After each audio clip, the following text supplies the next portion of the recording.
Welcome to the G3X Podcast, where it's all God, Gym, Grind, unfiltered. This is episode 12 of the podcast. I'm excited to have here our special guest, Jack, today. So thank you so much, Jack, for being here. How you feeling, man? I'm great, man. I'm blessed. How are you? Awesome. No, excited to have you on board. For the audience, Jack and I, we met actually through TikTok. And then, we follow each other on Instagram, and I love seeing his content there into fitness, but let me not do the introduction. Jack, for the audience listening, gonna be listening to this, we're gonna be on YouTube, Spotify, and Apple Podcasts. So those listening, introduce yourself, where you're from, what you do, and we take it from there, man. Yes, sir. Yeah. So I'm Jack Mumford. Obviously, that's my Instagram too, Mumford Jack 0. But yeah, man, I've always been into fitness. So now I'm a online fitness coach, and I also am a fitness model. I recently got into that, and then this is I've always been really into it. I just think recently, I actually played basketball my whole life, so kind of changed. But I was playing college in Missouri, and then I don't know. I'm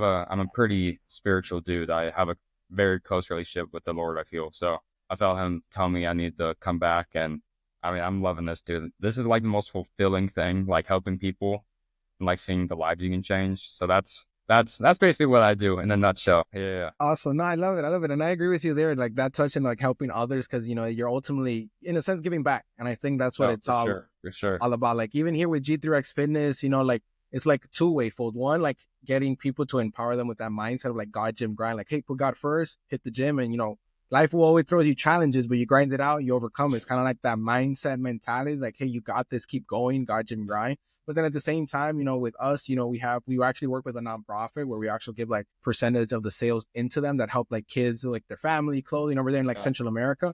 And like you said, that aspect of what I'm trying to connect with what you said of giving back, that you see like, hey, you know what? We're making a difference in other people's lives. It's not just about me or myself or anything. So I love that, what you said about that. Super awesome. For sure. That's awesome. So Jack, definitely let me you have an amazing story. We were talking about it right before we started the podcast. So there's a lot of cool stuff there that I want the people to, learn from and get inspired from your story, how you overdid it. So talk to me a little bit of kind of like, let's say, if you want to get in, like kind of like let's say your like childhood history before getting into all the whole trainer aspect. Talk to me a little bit about that, like kind of like your childhood history, some of the things you faced and overcame, and things you face, and let's take it from there. All right, cool. I would say I honestly kind of started at birth. I was born about 4 weeks premature, so that happened. I had all these breathing issues. I was in the ICU extra long.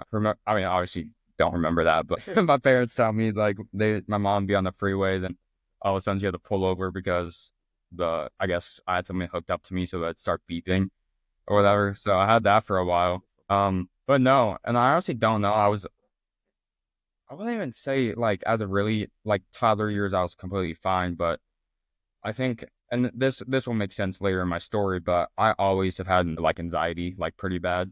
But when you're that little, like you don't even know what anxiety is. Right. So as I got older, that feeling like anxiety for people, I don't know why, but because I didn't know any different, I thought that feeling of anxiety was hunger. So I would just basically eat to mask it. It was like my drug, basically. That's what I did. I would say honestly, dude, I was all the way till about 6th grade.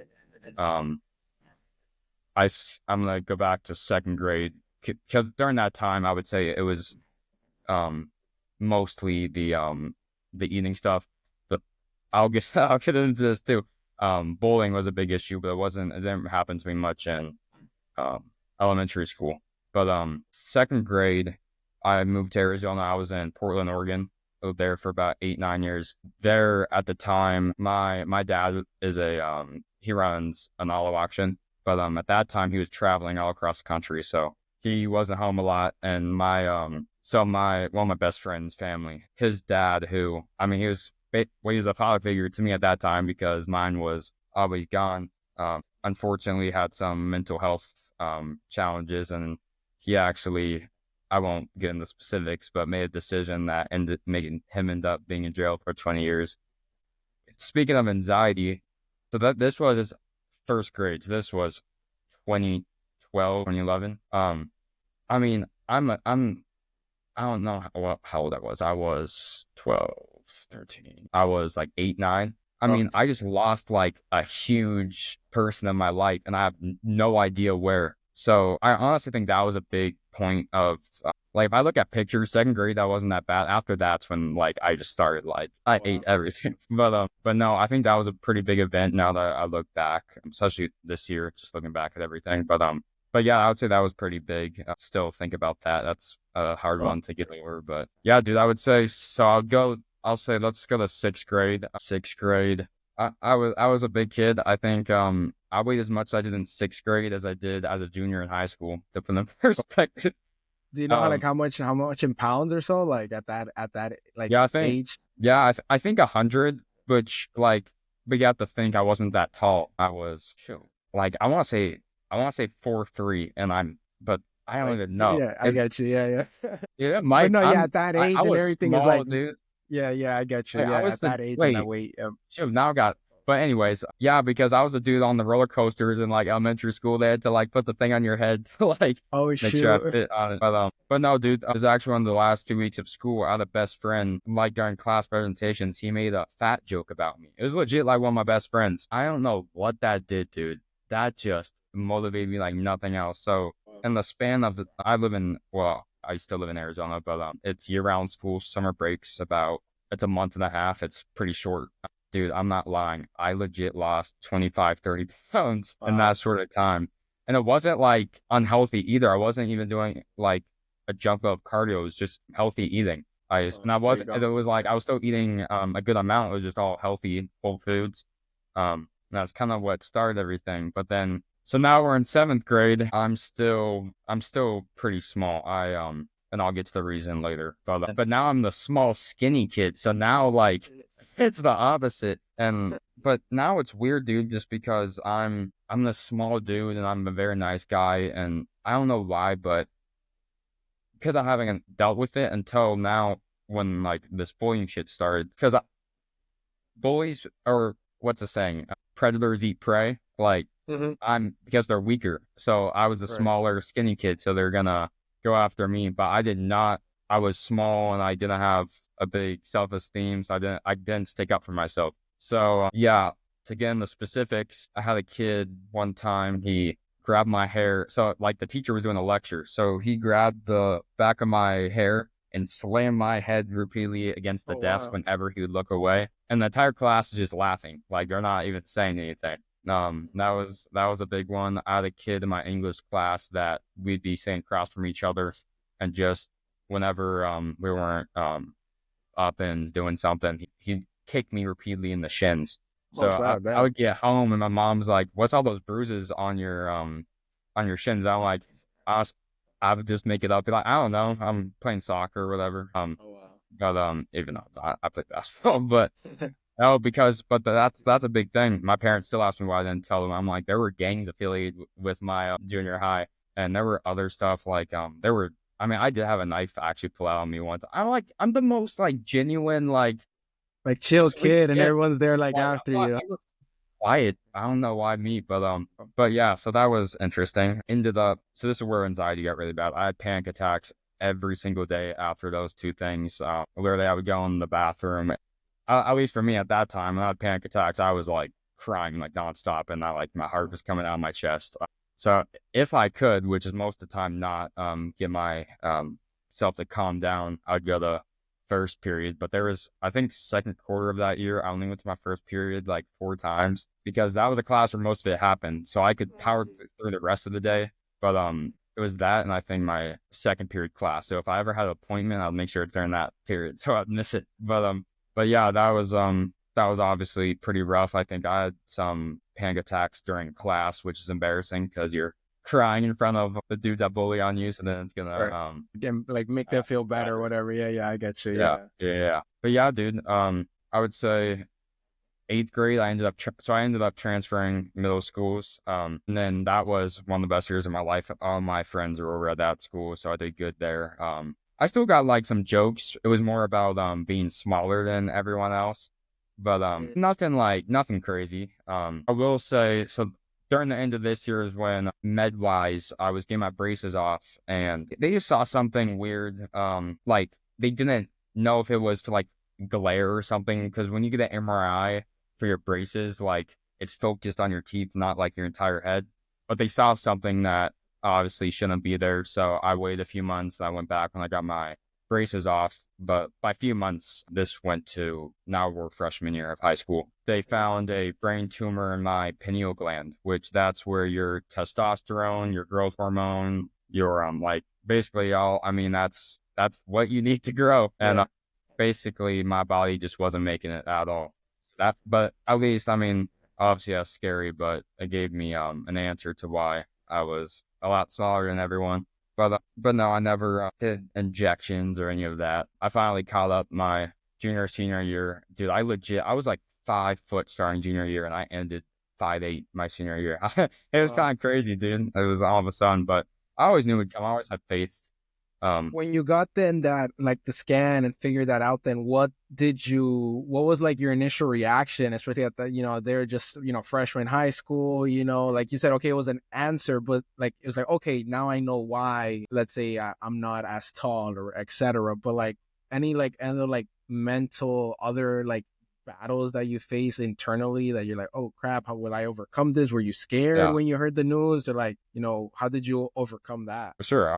I don't know. I mean, it's probably more bad, but I always think the worst right away. I think it was hard. I got in the car. My parents let me go to school because they didn't want me to think anything. It was like a week after my birthday too. Wow. And literally, I went to school for like 30 minutes. My parents just kept their mouth shut because they knew before me, and they just called me out from school and they said, we're going to the hospital. And that was the weird thing. My teacher called and they're like, hey Jack, they need you. You're going to the hospital. And I was like, what? Like, what? What's going on? Right. Yeah.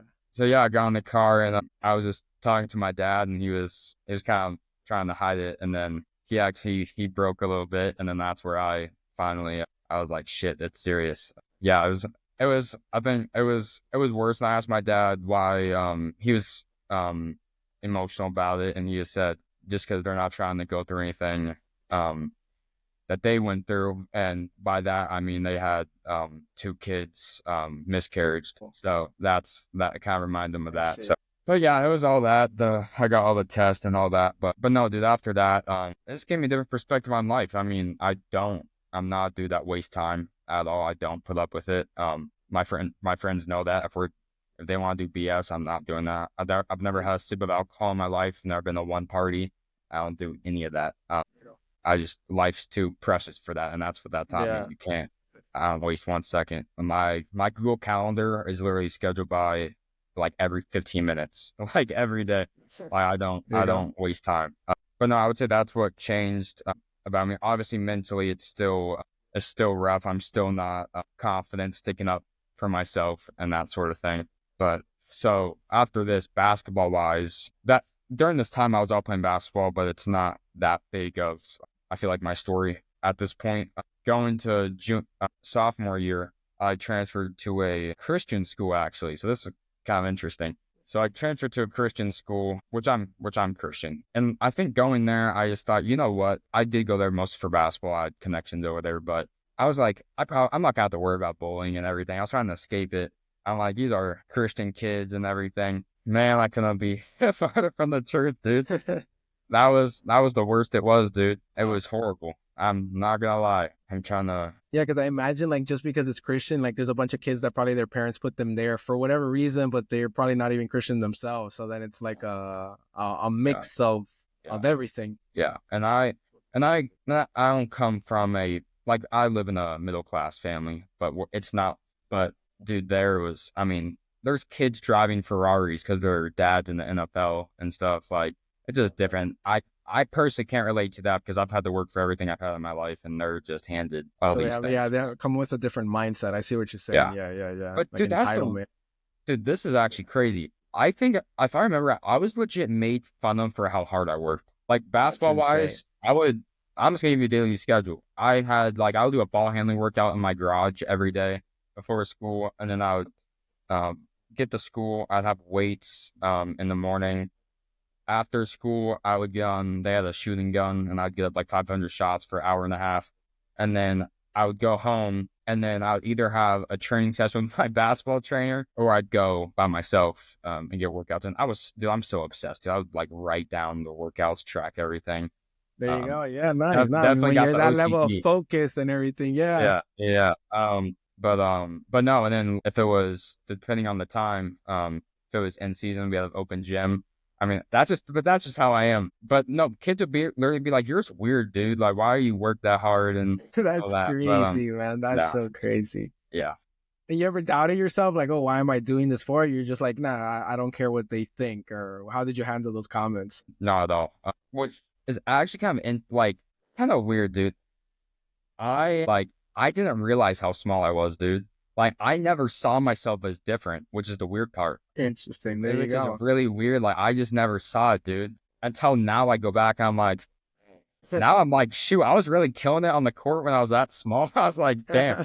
But no, I think I just never realized it, but I always, I had goals of playing in college, and my ultimate dream was to play in the NBA. That was like my life goal. I guess I did skip on that this year, which, I do have a hashtag. I have NBA for Parker Young. So that was a best friend of mine, actually, that passed away from Irwin sarcoma, which is, that cancer is, you don't play with that. He was in hospice, and I was texting him the night before he passed, and then I woke up and then got the news, unfortunately. But yeah, that was at the time, my best friend. So that was not easy. But yeah, I would say, yeah. So with all this, dude, I'm motivated as heck. I mean, I'm the dude that you had to slow down, if anything. But no, I would say, long story short, I had the basketball team, was constantly making jokes about me. Cause this is the thing, like, I was a good hooper, dude. So because I'm good, they'd be like, I get he's good, but he's small, so why is he playing? It'd be like stuff like that. And then at the school I was at, were literally like families were funding the team. So it turned into a thing where it's like the people funding the money, that's who was playing. How are you not playing my kid? Yeah, I see what you. I'm like, come on. But yeah, dude. So I ended up, I don't remember specifics, but there was some pretty brutal bullying stuff that went there. I think I do remember one day I was sick, and this was right after COVID. So I had a class online, and there was a group project. I'm not gonna lie, looking back, this is actually hilarious, but with everything going on, like, if you're bullied, like, this would affect anyone. But we're doing a group project and trying to fit. So it was just two people, and I was at home, so I hear these people in class because I can hear everyone. That's like we had like advanced technology or whatever.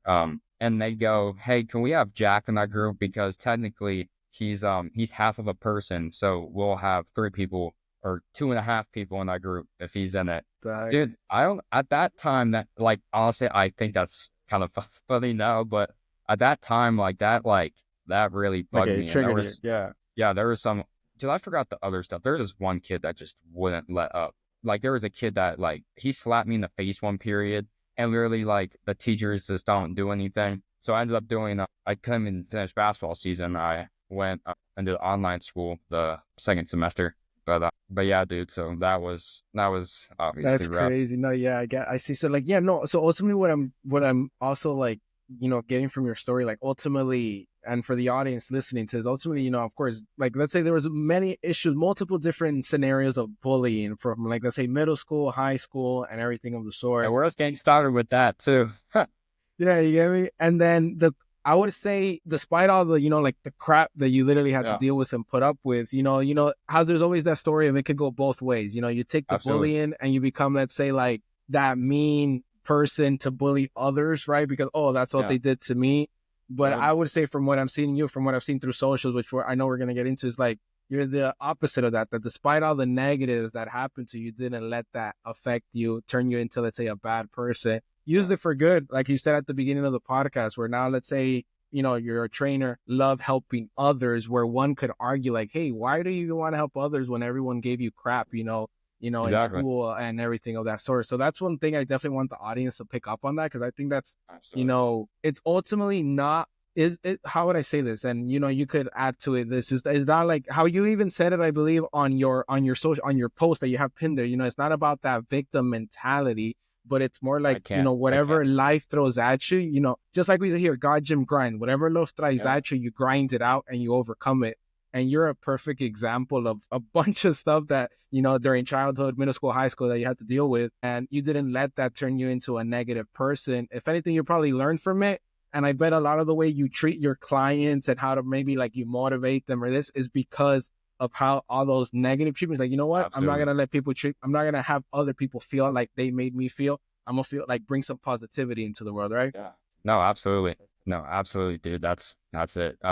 Yeah, I think, but what I've realized is I don't judge either, but like people that don't treat their clients the same, they just haven't been through what I've been through. So they don't have the same empathy for people. But in terms of what you're saying, like not getting back at people, or I guess I mean this kind of just goes into my faith, dude. I have a strong faith, and I'm blanking on not what it is, but it's, and in short, the Bible verse was, "We'll prepare a table for you in front of your enemies." So basically, when you win, like basically God's gonna handle you don't need to worry about the revenge or anything. He's got it. So basically just let him handle it. But no, dude, I want to get into some crazy stories. So yeah, ended up transferring again after that year. You know what? Actually, I want to hit on one thing. I had a basketball coach this year, not like this year, not this year, but in sophomore year. During practice, he called me a midget. What? And dude, I did not have. He's from New Jersey, so he said, "Yeah, we just call everyone New Jersey guard or midget guards if you're small." I'm not gonna lie, like that bothered me at the time. If that happened, like with where I'm at now, I would not tolerate that at all. But I just can't believe all this, like how I handled it really good, if I'm being honest. Like looking back, like my mom heard about that and wanted to go like, dude, go mama bear right away. But no, dude, it's just stuff like that. But no. And then let me ask you then, Jack, like despite all that, so let's say, you know, okay, being, let's say, younger, overweight, you know, all this bullying because of short, whatever, what eventually then, as you progressed, let's say through high school and so forth, and what then eventually led you then to like become like a personal trainer, like deeper into that fitness space? Like, okay, you were, from what I'm getting from your story, correct me if I'm wrong, you're at one point like overweight, right? That like the short, chubby kid, you know? And then from one year to the next, you know, with your diet, okay, now you became the short, skinny kid, right? Like, and then, you know, I guess, correct me if I'm wrong, as you progressed through the other years, you know, you were still that, let's say, short, skinny kid. What then eventually led you to, let's say, like, you know, in a sense, bodybuilding, like, you know, focus, like, you know, tracking your macros, because I've seen your photos now, you know, you're definitely, you know, you're jacked. And so, I appreciate it, man.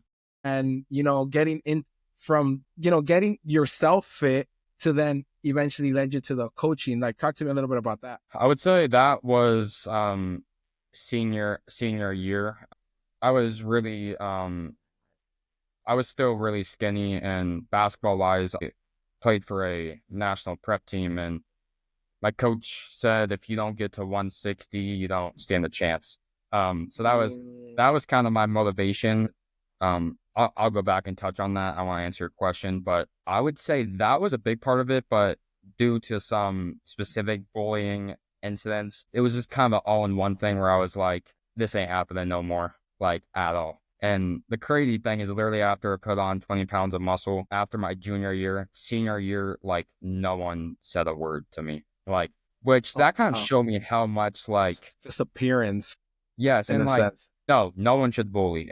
Facts. One thing I do want to say, I don't know, to anyone that is relating to this, but people that are actually going out their way to hurt you or bully you, make comments, those are the most insecure people of them all, and that's why they're doing that. One thing I like to say is you'll never meet a hater you'll never meet a hater doing better than you. Yes, yep. Yes.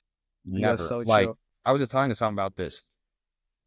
The nicest people I know in the gym are the most jacked. Like, you think they would be the most arrogant? They're the most down to earth, because if I'm being real, a lot of them are very insecure, and that's why they're so big, because it's their outlet. Yeah. So it's kind of flipped how it is, but it's very interesting how that worked, man. But that's just how it is, dude, and that's why I don't. When you get over caring, that was another quote I heard. It's like, once you stop caring what people think, that's when you truly, it's like you live two lives. It's like you're born again. Like, it's truly life changing. And I still struggle with that. And I feel like it's normal to a certain extent, but no, dude, coaching wise, that didn't start till, I knew I always wanted to do it, but like after my basketball career or whatever, it was really, after my, I would say last year out in playing, actually, I'll just skip to this time and then I'll go back. But no, I ended up getting my basketball scholarship, and I went out to a school in Missouri,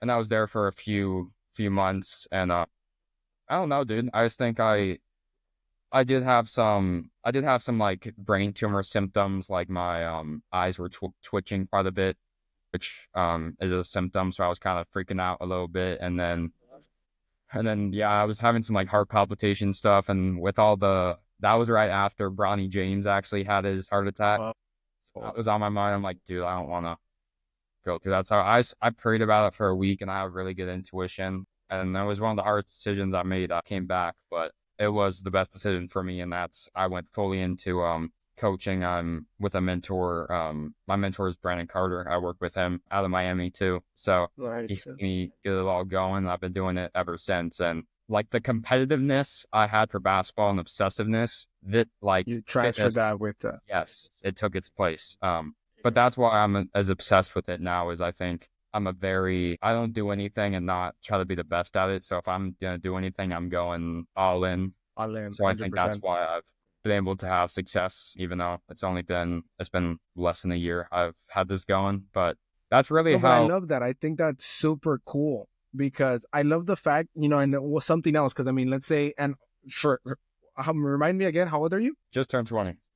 So imagine, and this is another thing that I want to like, any other like 20-year-olds or within that age range listening to this podcast, something is like, I remember back when I was in college and that aspect, right? There's a lot of people, they're worried about their career. Like, oh, I need to know what I'm going to do. I need to know my career. I need to know, because for whatever reason, they feel like they need to know. And, here are you where, life throws you different things. You don't know where life's going to take you. God has different plans for each of us. And here are you, let's say something that was let's say your dream in a sense, hey, basketball, hitting the pro leagues and everything. And, life threw you things that you're like, okay, maybe it won't be as possible as I thought it was. And you switch to something else. And, here you are looking back. And like you said, almost a year now doing it's been going well for you. And you realize, hey, it was worth the decision. So it's like, what would you say to other people then within that are kind of like undecisive? Like maybe they want to switch. Maybe they decided they like this, but then they're saying they're not really fond of it, but they're still scared of making that switch. What would you tell them based off of your experience on that? Yeah. For me, it was more that basketball, I kind of actually lost a love for it, which was very weird. I'm not gonna lie. Just because it's been my life. I would literally, like, people, like, my parents get annoyed. Like, I would dribble in the house, I'd break stuff. Like, it was my life, dude. And I truly, if you don't love it, you shouldn't do it. I'll just say that. And that's honestly what it should be. You get this life once, dude. Like, yeah, 100%. Yeah. I don't get it, dude. And I think that does come from the brain tumor and other stuff. I don't like wasting time. I just don't put up with that. I would say if it stresses you out or you get any negative vibes from it, you should think about it. Was it easy for me? No. But I mean, I'll say with a straight face to anyone that ever questions it, the same obsessiveness, like if I still had the same love for basketball, I would eventually end up in the league because I would die trying. I would either make it or I'd die trying. I'll say that 100%. And my coaches will all be drive. And that's the drive most don't have, right? Sure. They're not willing to go to that extreme. They'll say they do it, but after 3 or 4 months of whatever, then they're like, oh, you know what? Let me do something else. Yeah, dude. But yeah, that's a big thing. So I would say my senior year to now, that's probably been the most life-changing. So I'll get back to that if you don't mind. Yeah, for sure. Go for it. Yeah. This was probably the worst bullying incident I can think of or remember. So during my junior year, I was getting tested. I was having some stomach issues, and it actually still is kind of up in the air. I forgot exactly what it's called, but it's like a undiagnosed disorder. Like they actually don't know what it is. Oh, they don't know what it is. Yeah. But yeah, it's like I'm trying to think how I should word this. I'll just say I have to use the bathroom quite a bit. It was just running through me. So one day I was using the bathroom during lunch, and I don't know why, but a dude came in and he looked through his stall, and then another dude came in and put the phone over the stall. Then like I was like, yeah, that's weird. But dude, this is like a movie, bro. I still can't believe this. They walk out 2 minutes later, like the entire football team comes in there and they're throwing like I don't know if it was prank day or whatever, but they're throwing Gatorade at me, milk, apples, all over. Dang, I relived that, crazy. Bro. But yeah, like so, like all this. So I'm covered in all this while I'm using the bathroom. Ultimately, I end up walking to the nurse's office and I change everything. But dude, the weirdest thing about it was after all this, dude, it's not like they tried to run to hide it. It was literally like a movie, dude. Like from the bathroom door out, like not even the football team now, everyone at the lunch, it was like a line. So like I'm walking through like this walk of doom where I'm just drenched and everyone's just staring at me laughing. It was like the weirdest, like I still have a very hard time comprehending that. That was still, I mean, I don't know. And typical school stuff, they didn't do anything because they're the football team, whatever. Like, you know, like typical movie, like hands off, no one touches the football players. Yeah. Type. That's crazy. But yeah, dude, that was crazy. Wow. No one knew this. I didn't make excuses because I didn't want anyone feeling bad for me. But I'm not gonna lie and say that was tough. I know for sure someone can relate to this, especially that junior year. I would say I was the kid that sat by himself at lunch every single year in school, always. And it wasn't actually like I had friends. It was more, they were embarrassed to hang out with the kid that looked younger than everyone else. So they didn't want to sit with me. So not real friends, ultimately, looking back. Yeah, I had a best friend I transferred to that school with actually junior year. And one of the first 2 weeks of school, he basically, I was going to sit with him and he's like, what are you doing? He basically was giving me that treatment. Wow. Yeah. So but I'm glad for that because it showed me how that's your true colors, dude. Like that's who you are.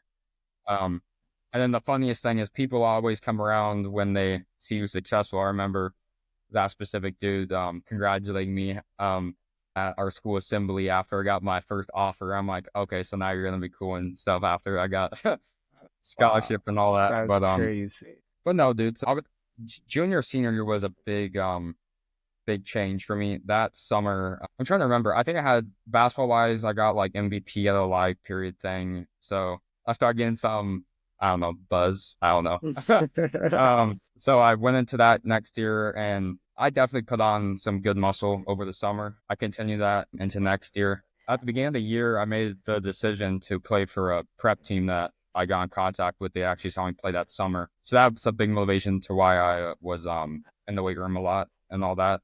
But no, dude, I actually wasn't gonna talk about this, but I do because I'm an open book and because this can definitely relate to someone, which I do want to point out. That's why I think I have mindset transformation in my bio. Like fitness is cool, but my goal is to change how you view yourself and others and your mental health, all that, like through fitness. It's not just like anyone can be a fitness trainer, but I prioritize myself on the mental health, the mindset aspect. Okay.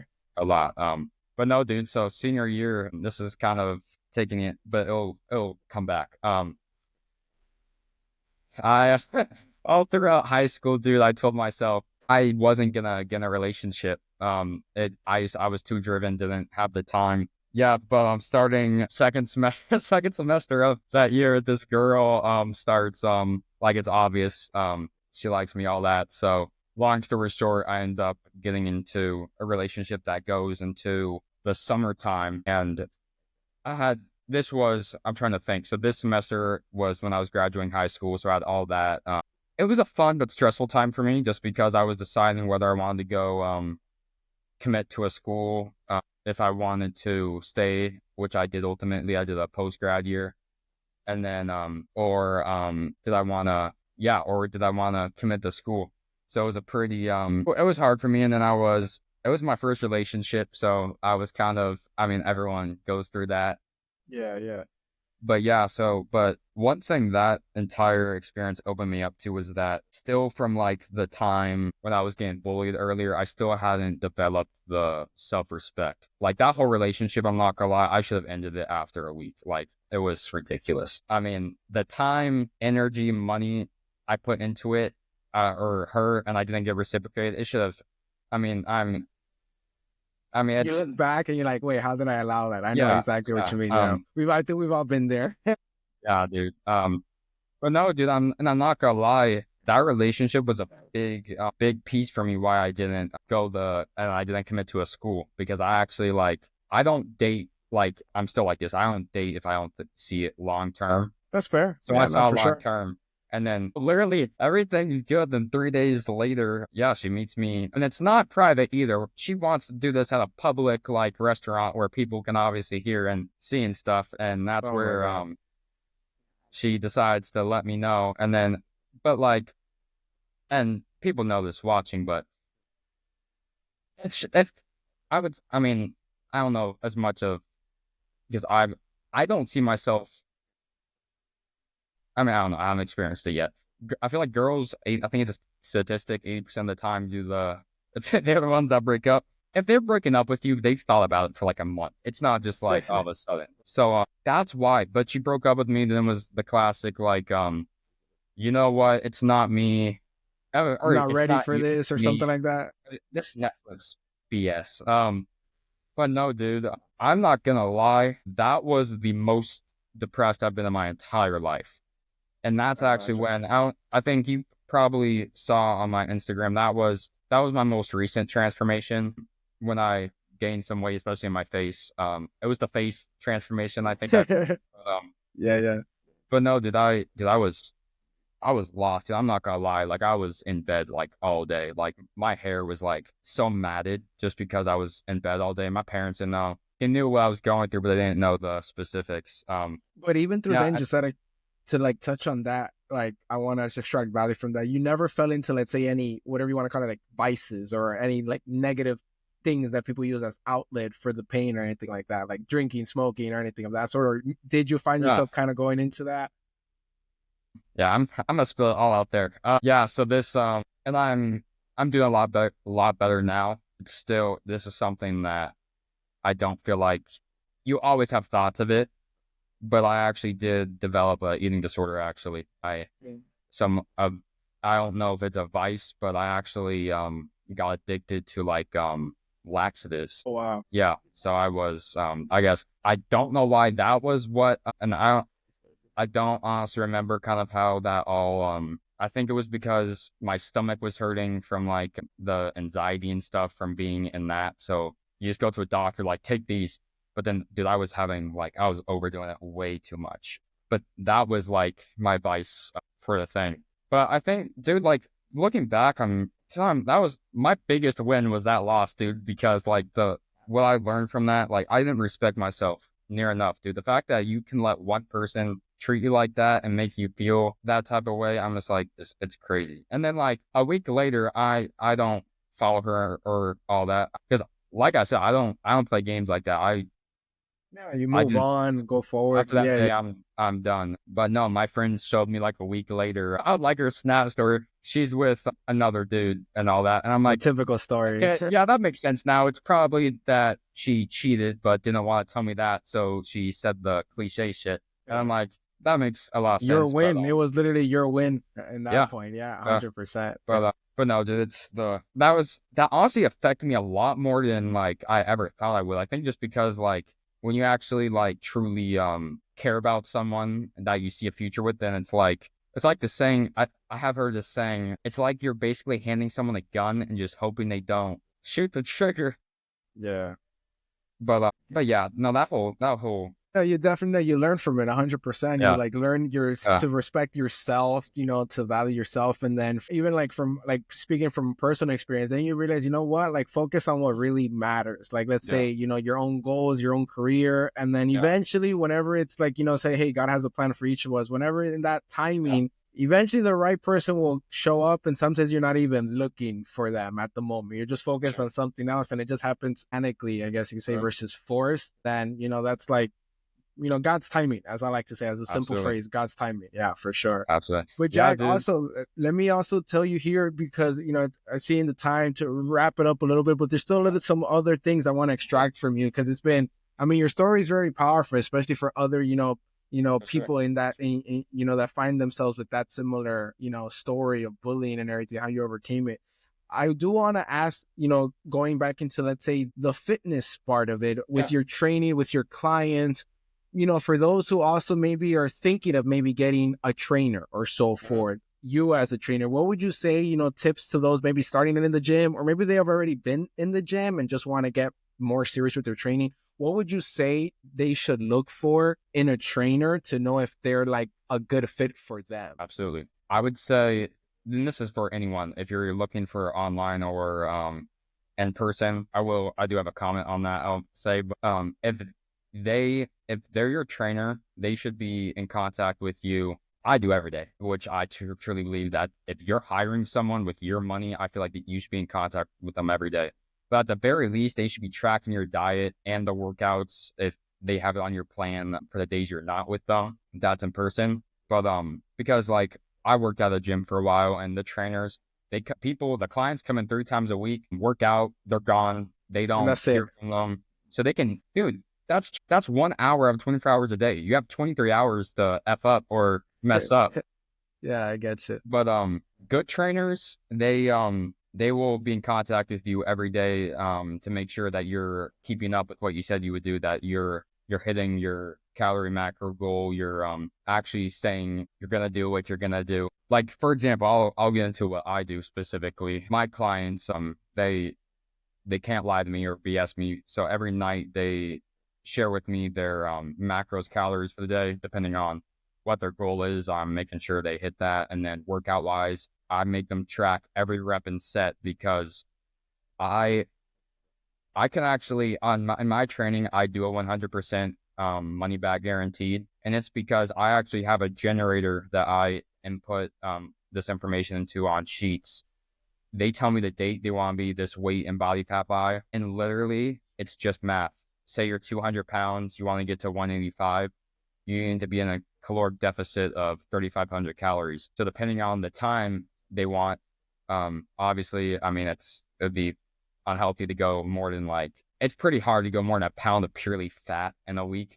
So you obviously don't want to go too much, but I play with that. And then depending on the date, I have a chart that shows them by week what you need to weigh to get to that goal. And that's why I'm able to do a guarantee like that. And I know it helps my clients a lot to see a visual of okay, I need to be this weight in 2 weeks just to stay on track. But it's honestly hard for me, dude, because I think I've had trainers in the past, but now I honestly don't like a good trainer. I feel like all good trainers should do that, to be honest. I don't think it should be just want to be trained together. That's the only time I see you. And then, I know what you mean. Yeah, I've seen that before too. Yeah. That's what I would say, dude. I would say they, and also they care about you as a person. And that's just me. I get people are different, dude. But I think that's one thing people will just tell you about. I'm one of the most down to earth, genuine dudes you'll ever meet. I'm an open book. And that is probably one of the most, rewarding things I will say from this. Just from, I think, showing that off in my, my social media and stuff. I had a kid reach out to me 2 days ago, and he actually just went through a really bad breakup, and he was asking me for advice and all that. And that honestly was what makes it all worth it, dude. I'm if you can help someone like that, especially with all the stuff I personally went through, it's beautiful. And then Jack, as some final words here, then ultimately connecting to what you just said, then for the audience, if you have a final piece of final words of wisdom, piece of advice that you would give out to the audience, and that's anyone who listening to this. Absolutely. What would be your words of let's say, words of wisdom from Jack? The best advice I've ever gotten was in the past, which I've always known it, but I didn't know how to articulate it, was the best advice is to take no advice. And I'll explain that. The reason I say that is because if I would have listened to my parents or my coaches growing up, I would not have had 13 basketball scholarships ending my senior year. If I was realistic, if I listened to my parents or other people, other friends, that I said I'm going to start a business and told me that's a horrible idea. It's not going to be lucrative. You're not going to make good money from that. If I listened to them, I wouldn't be where I'm at. If they said you don't look good enough to be a fitness model and all that, I wouldn't be where I'm at. So if you believe in yourself, that's all you need. And I don't care how cliche that is. It's truly like I still get hate comments, and it makes my day because I sometimes seen them at times. Yeah, I've seen it, and I love the responses you do and everything. Yeah. But yeah, dude, don't care what people think, dude. I mean, at the end of the day, they have to go to bed with themselves. Like, don't waste energy on that. Don't waste time and energy on that. Beautiful. No, well said. You guys heard it here first on the G3X podcast, and I appreciate you, Jack, so much for being here on the guest. Again, your story is super amazing. Remember, guys, no matter what negative things life throws at you, as we say here, God, gym, grind. And ultimately that grind, and literally Jack is the perfect example of all three, you know, with his relationship with God and his faith, you know, hitting the gym, that Absolutely. Transformation he had to then also impact others, and all the stuff life threw at him. He's grinding it to this very day and overcoming them. So again, thank you so much, Jack, for being on the podcast. If the audience wanted to follow you, what social medias are you on? Where could they find you? Yes, sir. So my TikTok and IG it's my name backwards, Mumford Jack 0. Or if you just look up Jack Mumford, it'll come up right away. On YouTube, it's my first name, Jack Mumford. And then Facebook, same thing. Yeah, if you further DM me any questions, doesn't have to be fitness related. I'm an open book. So if you need anything, just hit me up. For sure. And you guys, if you guys are on YouTube, it'll be in the description of the video. If you guys are on Spotify or Apple Podcasts, it'll also be in the description there. So then you can pause it, check it out, give them a follow. But once again, Jack, appreciate you so much. You know, we'll definitely be in touch. We got to do another episode because I know there's a lot more to talk about too. There's a lot more we can share and everything. Again, appreciate everyone listening to this podcast. Hope you guys had a good one. And until next time, as always, God, gym, grind, and peace out, everyone. God bless.